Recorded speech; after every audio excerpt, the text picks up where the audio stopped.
Clark sets an assists record on a minutes restriction. She didn't even need the full run to do it. If you're just joining us, Indiana hit the midpoint at 13-9. You've seen flashes of elite offense, but Stephanie White is still pushing for those stretches to show up every night. The season-long puzzle is how Clark, Boston, and Mitchell turn star-level possessions into a real hierarchy, not three players trading turns. This is the Fever Daily, and today the numbers finally back up the argument.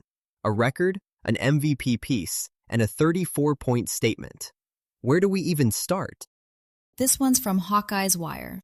Despite playing under a minutes restriction as she continues to work her way back into her typical workload within Indiana's 14-9 lineup, Caitlin Clark set another WNBA record on Sunday night in the Fever's 109-75 rout of the Las Vegas Aces 17-7 at Michelob Ultra Arena in Las Vegas, Nevada.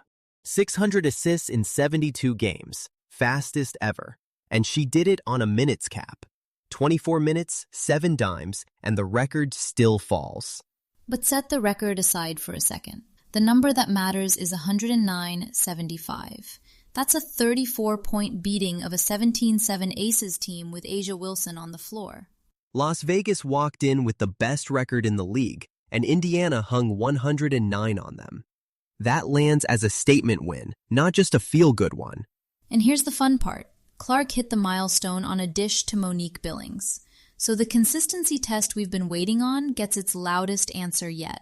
They hammered Vegas while she was still capped. Which flips the whole thing around, right? She's not even at a full workload and she's setting records. What does the ceiling look like when the leash comes off? Now we're talking 5th in the standings, wins in 5 of their last 7. We're past, can they survive without her? It's, how high can this go with everyone healthy? From Lindsay Burke at Sports Illustrated. Currently averaging 22.7 points per game, Mitchell is playing out of her mind. In the team's most recent win over the reigning MVP A'ja Wilson and defending champion Las Vegas Aces, she hit another milestone. Her 27-point performance against the Aces marked her 38th consecutive double-digit game, which surpassed Tamika Catchings as the franchise leader. Sports Illustrated putting Mitchell's name in the MVP frontrunner conversation. That's a national outlet backing up what we've watched all first half. 9th year, 1-year deal, and she's the engine. And the timing's the interesting part. This drops the same day Clark sets another assists record.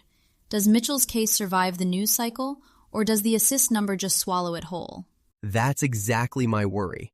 She was an MVP finalist last year too.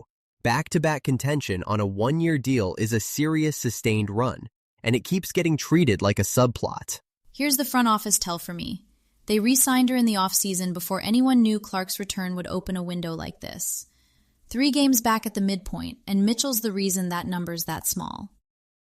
Okay, so you've got Clark piling up assists, Mitchell playing out of her mind, and Boston healthy again.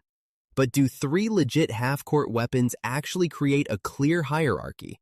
Or does it turn into a round robin of your possession, no, yours? It's a tricky puzzle, and the coaching staff has been pretty open about how they're working through it. Stephanie White has said publicly that Clark is the top offensive option. The Clark-Boston pick-and-roll is the half-court engine, and per SI, White has even compared that duo's upside to Stockton and Malone. Mitchell is the wrinkle. When defenses collapse on the roll or shade off Boston's pop, Mitchell's pull-up out of a dribble handoff, or the catch-and-shoot, becomes the answer. What keeps it from turning into ego ball is that Clark has been steering possessions back into structure. After the overtime win over Chicago, she said, "The more two-man action we can get, the better." And White has already shown she'll get creative. In the preseason, Boston handled the ball up top while Clark and Mitchell screened for her, a deliberate role reversal White was cagey about explaining, but it showed the staff is thinking beyond a single-read offense. But here's what I keep coming back to. When Clark has sat, Mitchell and Boston have looked more fluid together, not less. So is the Clark initiates everything framework actually the ceiling? Or could it become a constraint? That tension is real, and it matters more as the season goes on. The Fever ranked just 7th in offensive rating through the first stretch of the season, despite a strong net rating, which tells you the half-court still hasn't fully clicked, even when all three are healthy.